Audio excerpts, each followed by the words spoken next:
10월 16일 하나님 앞에 예배하도록 하겠습니다. 사도신경으로 신앙을 고백합니다.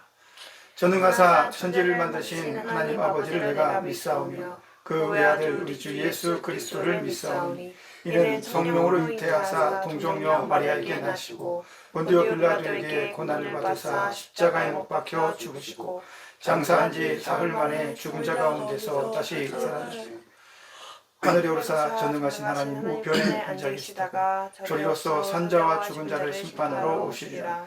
성령을 믿사오며 거룩한 공회와 성도가 서로 교통하는 것과 죄를 사해 주시는 것과 몸이 다시 사는 것과 영원히 사는 것을 믿사옵나이다. 아멘. 찬송가 269장입니다. 269장.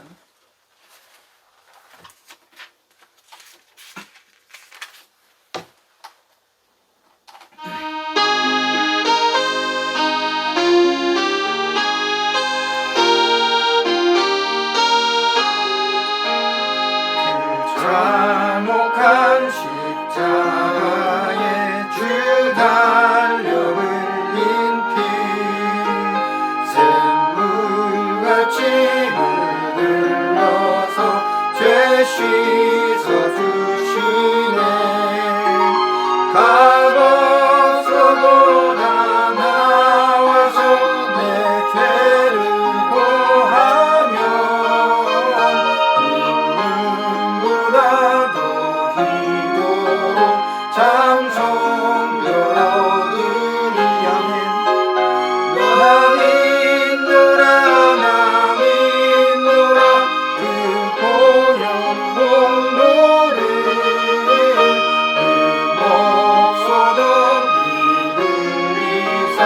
날 구원하셨네. 저 흉악한 눈동로는 제 죄를 깨달아 죄 없으신 주 예수를 구주로 믿었네. 내 지은 죄 흉악하나 주 예수 믿으며 용서받은 감동같이 곧 구원받으리.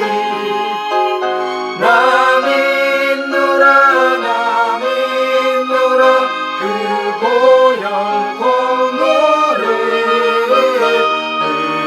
흠없어도 피 흘리사 날 구원하셨네. 온 백성의 죄 사하신 하나님 어린 양 그 십자가 지심으로 온 인류 구했네.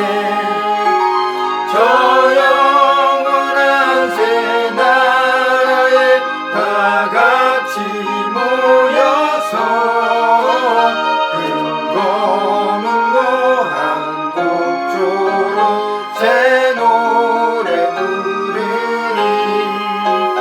나 믿노라 나 믿노라 그 교회 공효를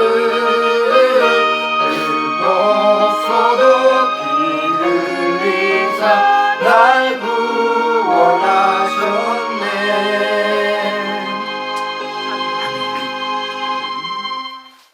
제가 기도하겠습니다. 하나님 감사합니다. 또 한 주간의 시간이 흐르고 우리에게는 계절의 변화를 느낄 수 있는 쌀쌀한 날씨를 맞이하게 합니다. 이 날씨의 변화로 인해서 우리의 건강이 해쳐지지 않게 하시고 우리가 하나님을 섬기며 달려가는 이 길 속에서 아파서 또 몸이 불편해서 하나님께 나아가는 일이 더뎌지지 않도록 우리를 강건하게 하시고 혹 이 시간 우리의 몸과 마음이 아프고 상한 곳이 있다면 치료하시고 회복하시는 하나님을 만나는 역사가 있게 하여 주옵소서. 그리하여 우리 모두가 하나님께 나아가 진심으로 기쁨으로 하나님을 찬양하며 감사하는 예배자가 될 수 있도록 축복하시고 우리의 육신이 어떻든 우리의 상황이 어떻든 우리의 형편이 어떠하든 하나님을 예배하고 하나님과 동행하는 일을 멈추지 않는 우리의 굳센 믿음이 되게 축복하여 주옵소서. 온 세계가 힘든 상황에 직면해 있습니다.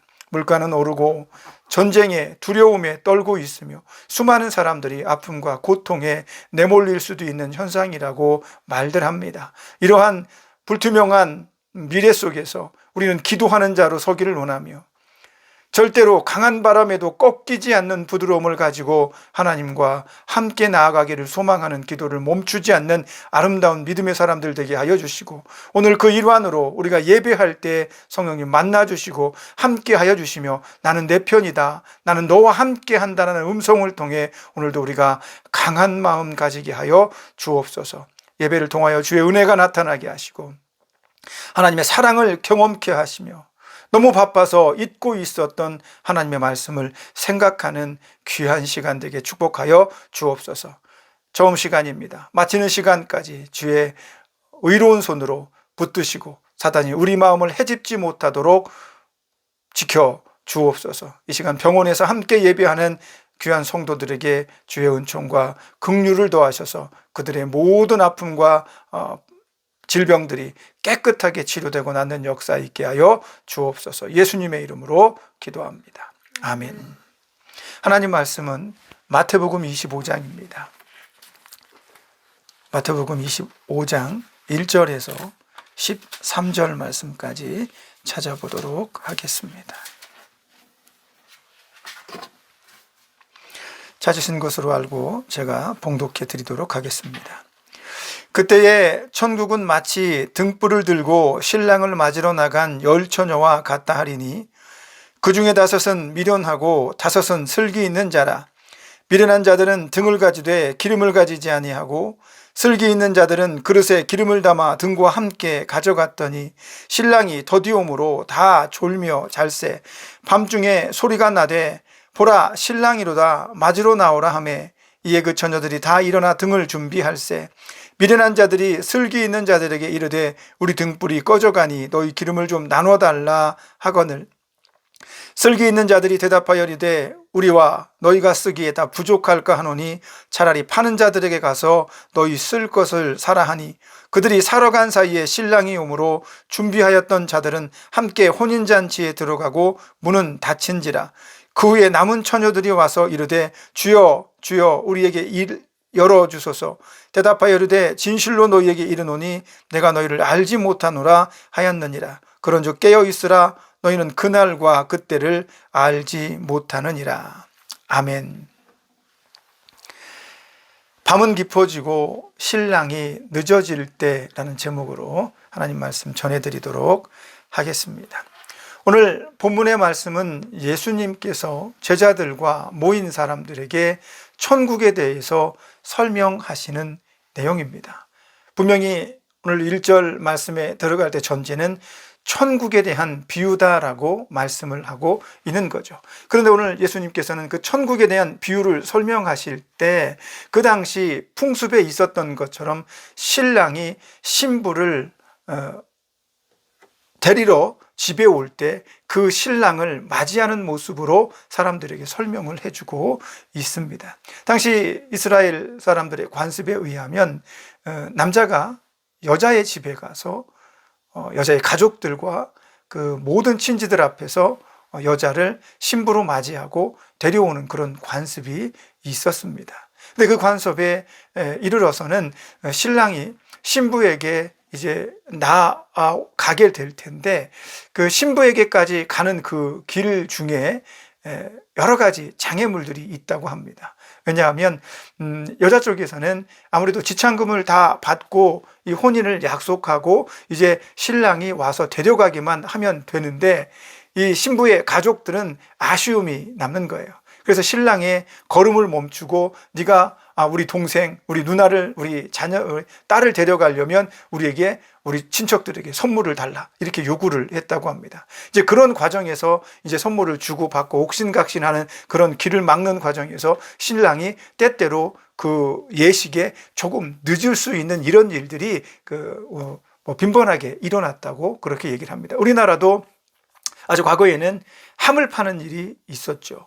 저도 아주 오래전에 친구의 결혼식에 오징어를 이렇게 앞에다 하고 뭐 이렇게 하는 그런 한국의 재미난 풍속이 있는데 그런 일을 해본 적이 있습니다.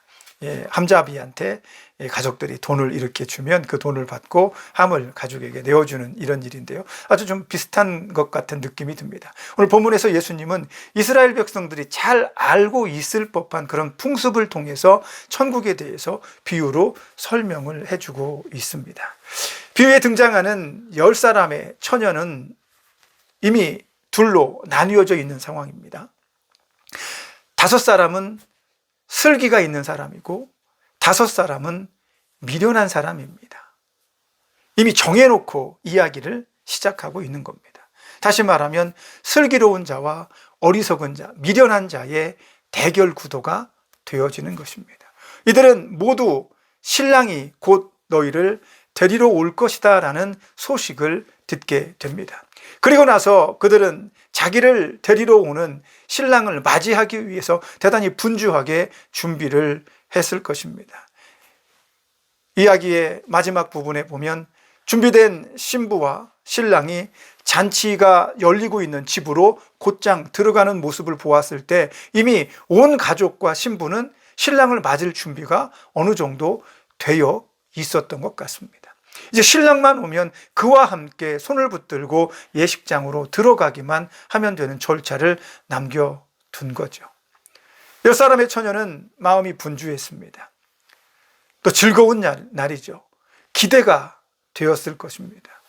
그들은 아침부터 저녁까지 신랑이 오는 그 시간까지 준비를 마치기 위해서 분주히 움직였으리라 생각이 되어집니다. 시장에 나가서 혹 더디 올지 모르는 내 신랑을 맞이하기 위해서 등불에 기름도 채웠습니다. 그리고 멋진 드레스를 입었겠죠. 수많은 것들이 준비되어져 있고 이제 신랑이 오는 시간에 맞추어 그들은 동구박 집 바깥으로 나가서 신랑을 맞이하려고 준비를 하게 됩니다. 저녁이 되면 쌀쌀해지니까 겉옷도 가져갔겠죠. 그리고 오늘 본문의 말씀에 또 후반절에 보면 기름이 없던 이 처녀들이 기름을 나누어 달라고 하니까 아니다, 우리 쓸 것도 없다. 파는 사람한테 가서 얼른 가서 사라.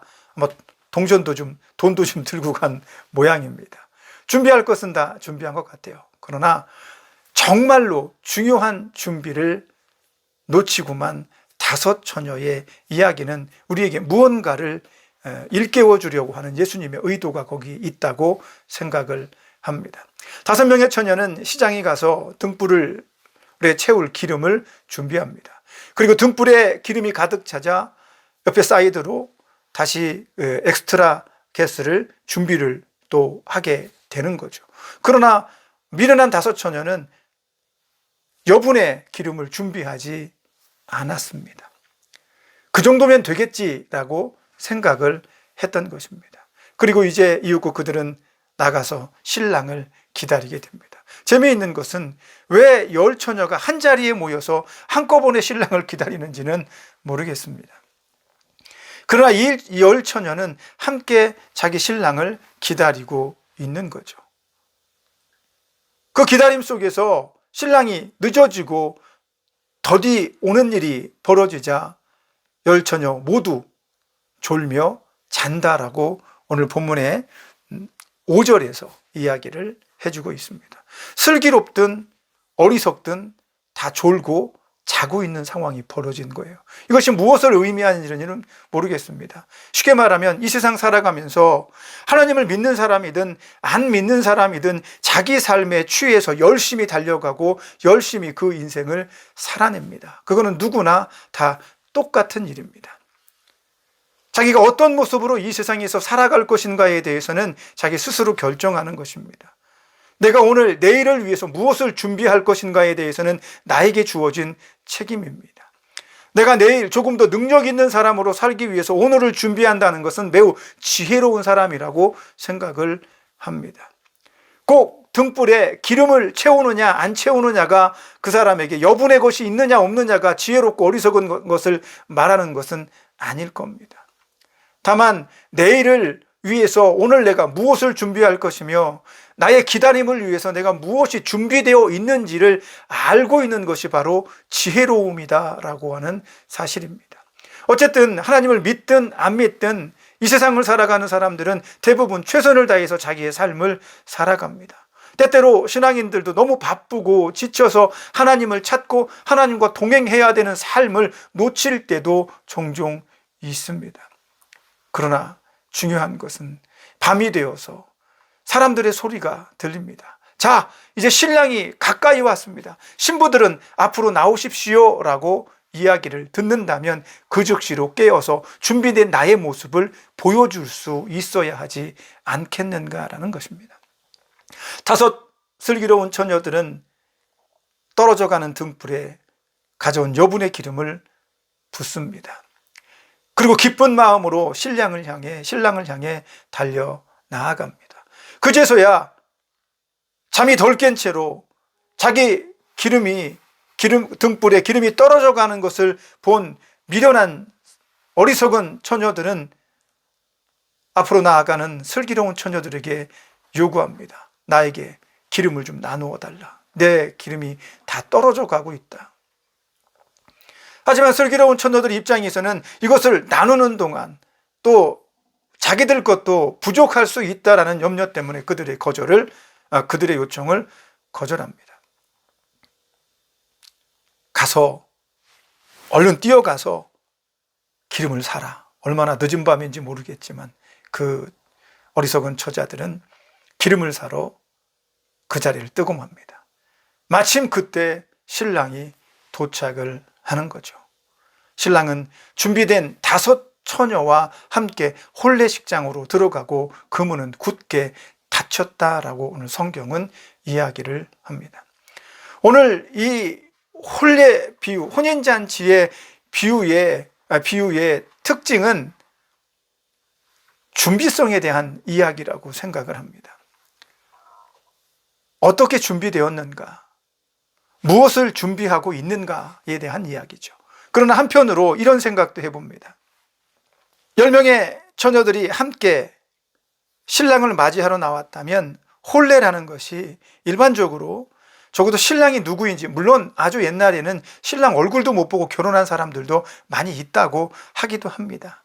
그러나 어느 정도 신랑이 자기가 데려올 신부가 어떤 사람인지 모르고 무작정 데리러 가지는 않을 것입니다. 왜냐하면 이 이스라엘의 혼례 문화는 지참금을 주고 여자를 데려오는 겁니다. 그러다 보니까 어느 정도 그 여자에 대해서 알아야 되지 않겠나 싶은 생각이 들어요. 그렇다면 연애도 하고 하다못해 중매라고 할지라도 신랑이 자기가 데려와야 될 신부를 누구인지를 안다면 오늘 본문의 말씀처럼 5 처녀가 기름을 다시 사러 갔다가 오니까 문이 닫혀 있습니다. 그 신랑에게 주여 주여 문을 열어주소서라고 얘기했더니 신랑이 뭐라고 말합니까? 아주 매몰차입니다. 세상에 너희들 누구니? 나는 너희를 도무지 알지 못한다. 세상에 이런 일이. 이 결혼엔 사랑이 없구나. 나를 이토록 모르는 처남자와 내가 한평생을 살아야 될까? 이 결혼은 의미가 없는 것이야 라고 돌아서야 할 문제일까라는 겁니다. 예수님은 왜 그렇게 매몰찼을까? 예수님은 왜 그렇게 자기를 준비하던 그 10명의 신부 중에 5명이 기름이 떨어진 것으로 인해서 그들을 완전히 모른 척하고 그들을 내치는 이런 상황이 벌어진 것일까라고 하는 것입니다. 이건 엄연히 처음 말씀드렸다시피 천국에 대한 비유입니다. 우리가 천국을 기다릴 때에는 쉽게 말하면 준비된 사람으로 살아야 된다는 거죠. 내 인생에 준비가 이미 되어져 있어야 된다는 걸 말합니다. 등불 안에 있는 기름, 무엇을 의미하는지 우리는 잘 알고 있습니다. 여러 가지가 있겠죠.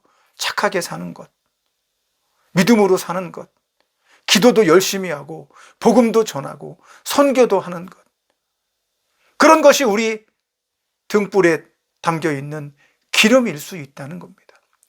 그 기름이 내 삶에서 떨어지면 내가 예수님을 맞을 수 있는 기회가 사라지고 만다라고 이야기하는 것 같습니다.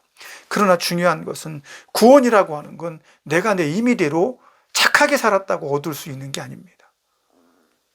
내가 예수님의 복음을 들고 막 나가서 복음을 전했다고 내가 난 구원받을 자격이 충분해, 내가 예수님을 신랑으로 맞이할 수 있는 자격이 충분해라고 말할 수 있는 게 아니라는 거죠. 그럼에도 불구하고 오늘 예수님은 천국에 대한 비유 속에서 기름이 떨어져 가는 어리석은 사람들에 대해서 이야기를 하고 있습니다. 그들은 왜 기름이 떨어졌을까? 다 알고 있는 사실 아닙니까? 신랑을 맞으러 나간 사람들입니다. 아예 내 신랑이다, 오늘 결혼해? 나 결혼한지도 몰랐네, 이런 사람이 아닙니다. 신랑을 맞으러 나간 사람들이에요. 예수님을 믿는 사람들이라는 이야기일 수도 있고요, 하나님께서 구원하시는 모든 사람을 포함할 수도 있습니다. 왜인지 모르지만 예수님은 자기가 도착해야 할 시간보다 조금 더디 오십니다. 왜 그럴까? 어쩌면 이 세상의 수많은 영혼들이 모두 다 예수님의 신부로 앞으로 나오는 날을 기다리시는 것은 아닐까? 더 많은 사람들이 천국에 들어오기를 소망하면서 예수님은 조금 더디 오는 것은 아닐까? 이런 생각도 해봅니다. 예수님께서 더디 오시는 것은 어쩌면 우리에게는 은혜입니다. 한 사람이라도 더, 한 마리의 잃은 양이라도 더 찾고 얻고 싶은 예수님의 긍휼한 사랑의 마음일 수 있기 때문입니다. 그러나 때때로 그렇게 예수님의 늦어지는 그 늦어짐 때문에 우리는 열심히 하나님을 믿고 달려가는 우리에게는 그 기다림의 시간이 더 곤욕스러울 수도 있습니다. 행복하고 즐거울 수도 있죠. 그러나 때때로 하염없이 내 주님이 오실 날만 기다리는 그 기다림에는 조바심도 생기고, 왜 안 오시지? 무슨 일이 생긴 건 아닐까? 왜 이렇게 더디시지? 혹시 나와 약속을 잃어버리신 건 아닐까? 나를 잊으신 건 아닐까? 별의별 생각이 우리를 엄습할 겁니다. 그러나 그런 엄습함 속에서도 깨어있는 자들은 등불을 준비하는 겁니다. 아니야, 내 신랑께서, 내 예수님께서 곧 오실 거야. 예수님께서 오시면 실망하지 않도록 내가 예수님을 맞이하는 아름다운 신부의 모습으로 있어야지 라고 하는 그런 마음의 자세와 준비가 우리에게는 필요하지 않겠는가라고 하는 것입니다. 신랑이 밤이 깊어지고 신랑이 늦어질 때, 그럴 때도 우리는 여전히 깨어 있어야 된다라고 하는 사실입니다.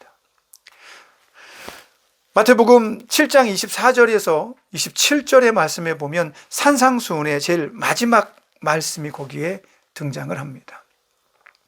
모든 앞에서 가르쳐 주신 귀한 산상수훈의 말씀들을 어떻게 하면 우리가 잘 지키고 따를 수 있는 바른 그리스도인이 될 수 있는가에 대해서 정의를 내려주듯이 마태복음 7장 24절에서 27절에는 이런 비유를 통해 예수님은 마침표를 딱 찍어주십니다.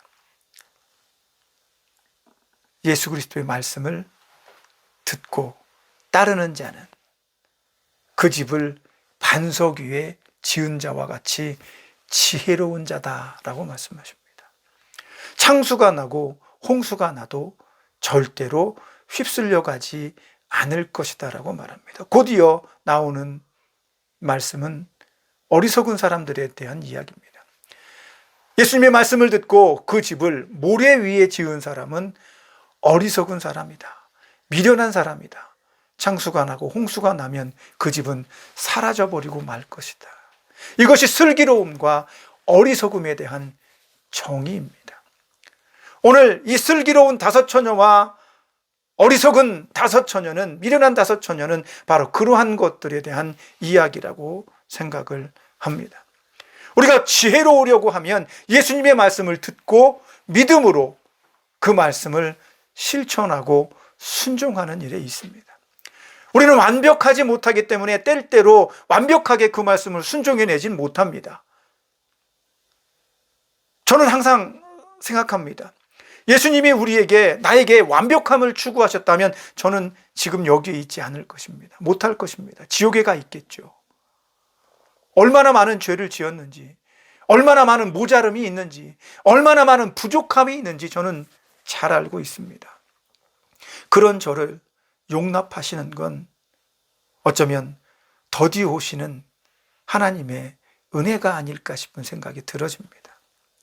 내가 조금 더 준비하라, 조금 더 잘해보라 라는 어떤 그런 의미의 말씀은 아닐까. 어제의 실패에서 일어나 오늘 다시 새로운 기회를 주시느냐고 예수님은 그 밤이 깊었음에도 불구하고 조금 더 늦어지시는 것은 아닐까. 아직도 이 땅에 수많은 복음을 모르는, 예수 그리스도를 영접하지 않은 수많은 사람들을 위해서 예수님은 밤이 깊었지만 조금 더 늦게, 더디게 발걸음을 옮기시는 것은 아닐까. 그렇다면 그 예수님의 오심에 나만 준비되면 되겠는가? 물론 그럴 수 있습니다. 나는 천국에 가겠죠. 그러나 예수님께서 언젠가 하신 말씀이 있습니다. 주 예수를 믿으라. 그리하면 너와 내 가족이 구원을 얻으리라. 받으리라. 얻으리라. 이 말씀의 의미는 나를 통해서 내 가족이 구원의 길에 들어설 수 있음을 암시하고 있습니다.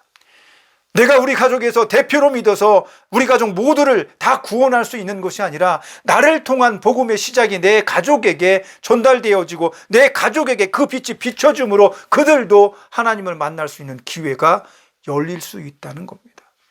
그러니 저와 여러분 오늘 어떤 깨어있음의 삶을 살아야 하겠습니다. 살아야 하겠습니까? 더 착하게, 더 열심히, 더 많이, 이런 것들에 대한 이야기가 아닙니다. 내 안에 얼마나 진실함이 있는가라는 겁니다. 신랑을 기다리기 위해서 어떤 모습으로 준비해야 하는가라는 겁니다. 혹시 이 등에 기름이 떨어지면 어쩌지? 더 많은 여분의 기름을 챙겨갈 수도 있었을 것입니다. 그러나 중요한 것은 지금 타고 있는 이 불이 꺼지지 않게 하는 것, 정말로 중요합니다. 미련한 다섯 처녀도 등불에 불이 아직까진 들어와 있습니다. 졸고 자는 것 다 똑같이 했잖아요. 그러나 아직까지 타고 있는 그 등불이 곧 꺼질 것입니다. 그건 현재와 과거에 대한 이야기입니다.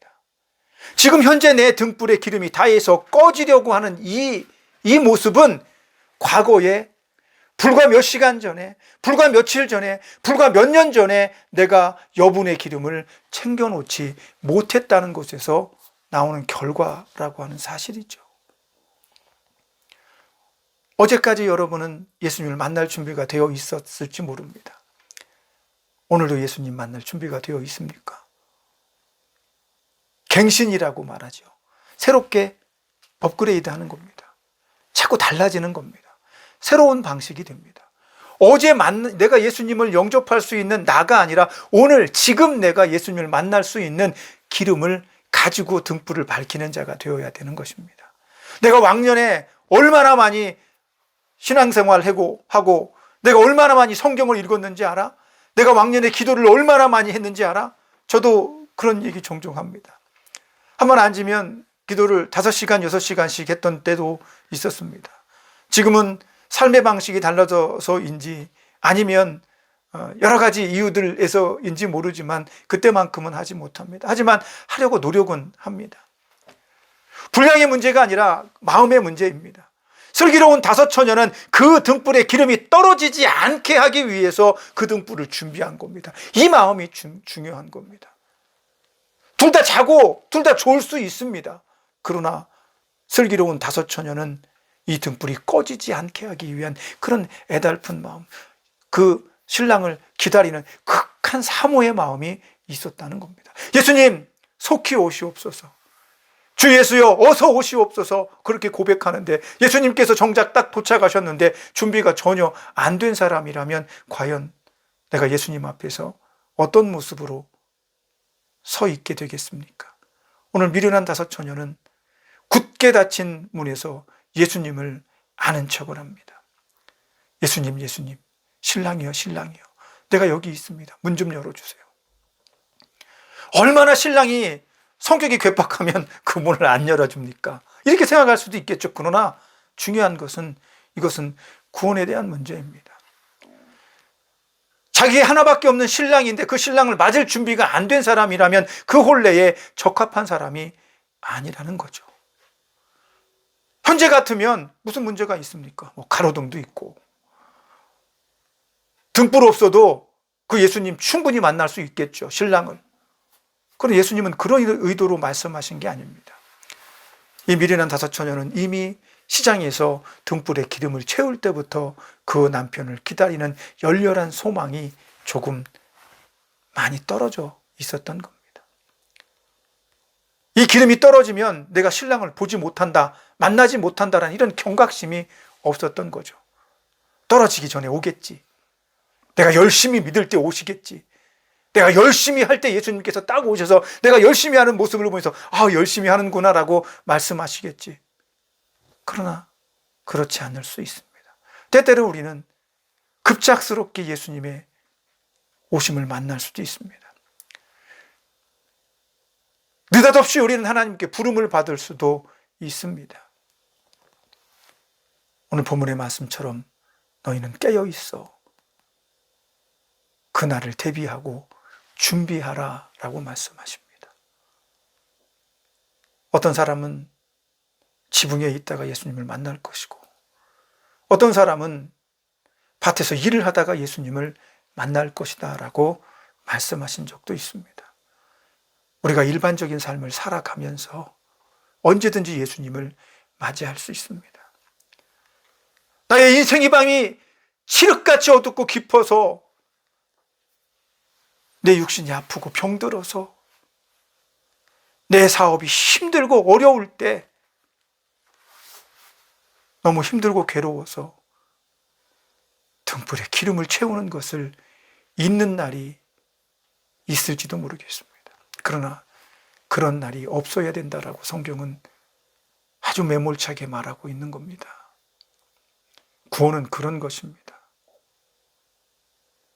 내가 어떤 상황에 있든지 어떤 처지에 있든지 밤이 칠흑같이 깊어지고 내 신랑이 늦어진다 할지라도 나는 여전히 지금 준비된 상태로 있어야 한다라고 이야기하고 있는 것입니다.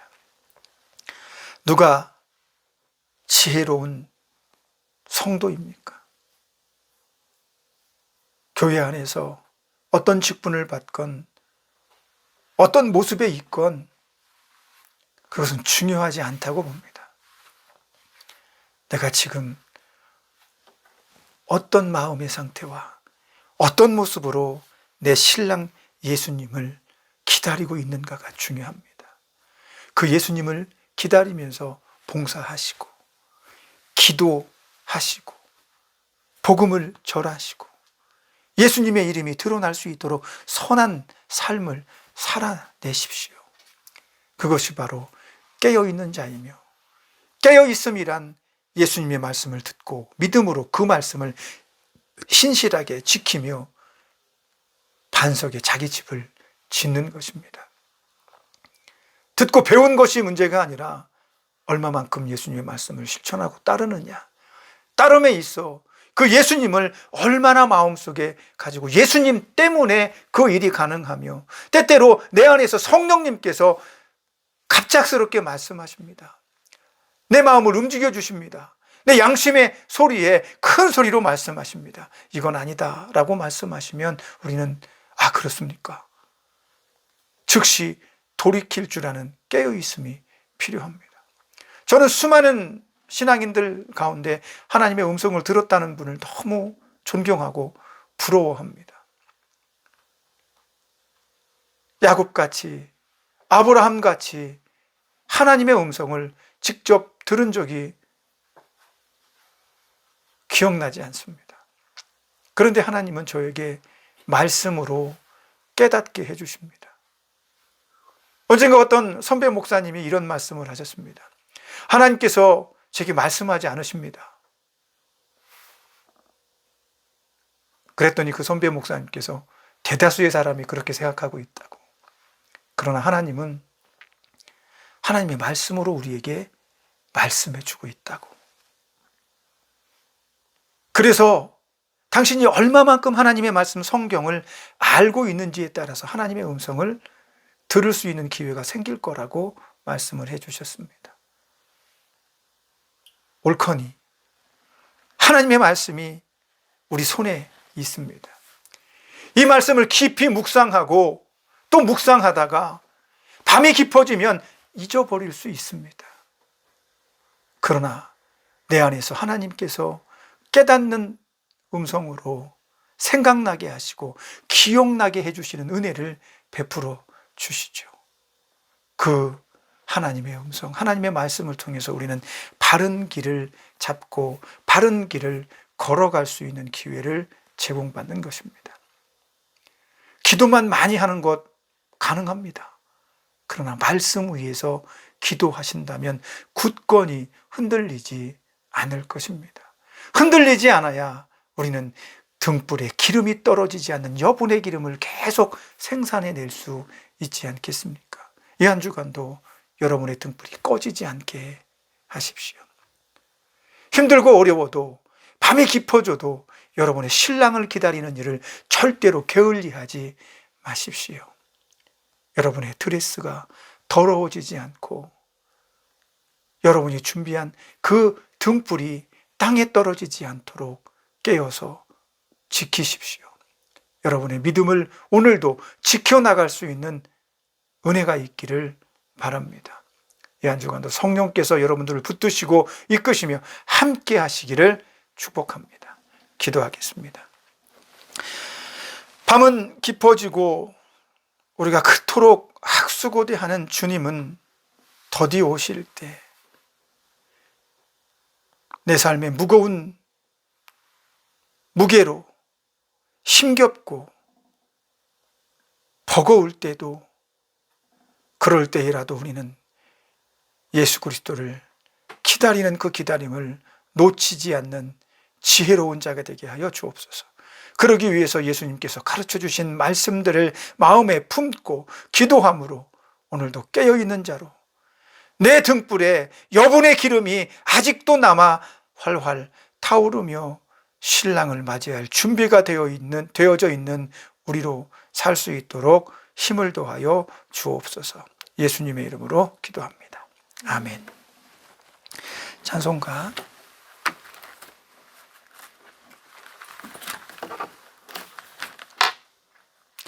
482장입니다. 찬송가 482장 참 즐거운 노래를.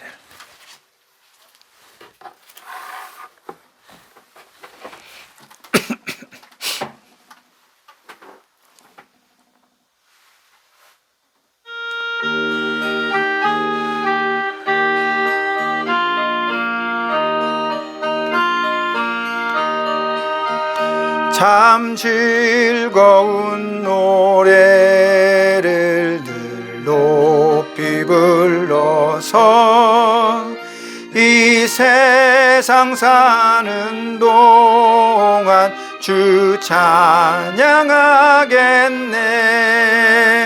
복 주실 산에 올라 멀리 바라보니 나 건너갈 요단강 뚜렷이 보이네. 참 아름다운 노래 늘 높이 부르세. 하늘의 소망 주신 주 찬양하여라. 참 아름다운 노래 다 함께 부르세. 하늘의 기쁨 주신 주 찬양하여라.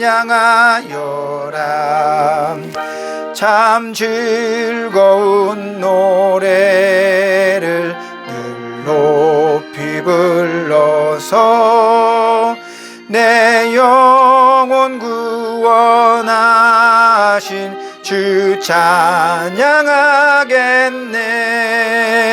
땅 위의 성도들이 부르는 노래에 저 하늘의 천사가 다 화답하겠네. 참 아름다운 노래 늘 높이 부르세. 하늘의 소망 주신 주 찬양하여라. 참 아름다운 노래 다 함께 부르세. 하늘의 기쁨 주신 주 찬양하여라. 즐거운 노래를 늘 높이 불러서 만왕의 왕 되신 주 나 찬양하겠네. 거룩한 하늘 노래 들려올 그때에 참 그립던 주님을 반가이 대하리. 아멘. 참 아름다운 노래 늘 높이 부르세. 하늘의 소망 주신 주 찬양하여라. 참 아름다운 노래 다 함께 부르세. 하늘의 기쁨 주신 주 찬양하여라. 아멘. 기도하겠습니다. 우리 인생에 늘 아름다운 노래의 가락만 있으면 얼마나 좋겠습니까? 때때로 힘겹고 어려워서 이 아름다운 하나님을 찬양하는 노래가 내 입술에서 멀어지는 때도 있습니다. 그때라도 하나님 찾아오셔서 나를 어루만지시고 이끌어 주시니 우리가 다시 노래할 수 있는 자리에 나아가게 되는 것 아니겠습니까? 오늘 우리는 그 은혜를 또다시 구합니다. 내 모습이 여전히 부족하고 어리석어서 다 졸며 잘세. 하나님께서 내게 큰 목소리로 신랑을 맞이하라고 말씀하시면 깨어 신랑을 맞이할 수 있는 준비된 자로 살기를 소망합니다. 내 육신이 어떻든, 내 삶이 어떻든, 내 형편이 어떻든 내가 섬기며 내가 찬양하여야 할 하나님은 변치 않으시는 줄 믿사오니 우리도 변치 않기를 소망합니다. 이 시간에도 온전히 하나님을 향해 노래하며 하나님만을 바라며 다시 오실 주님만을 학수고대하는 깨어있는 신자로 살게 하여 주옵소서. 이 한 주간도 주께서 함께 하실 것을 믿습니다. 이제는 우리를 죄에서 구속하신 예수 그리스도의 구속의 은혜와 하나님 아버지의 크신 사랑하심과 성령님의 감동, 감화, 교통하시며 내주하시는 충만한 은혜의 역사가 날마다 하나님과 동행하며 어느 때 어느 장소라도 예수님을 맞을 수 있는 준비가 된 지혜로운 사람으로 살기를 원하여 예수님의 가르침과 말씀으로 반석 위에 집을 짓는 삶을 살고자 하는 사랑하는 성도들과 저들을 치료하는 병원과 우리가 사랑하는 가족들과 우리가 알고 있는 모든 사람들과 이 나라 이 민족 위에 이제로부터 영원까지 있을지어다. 아멘.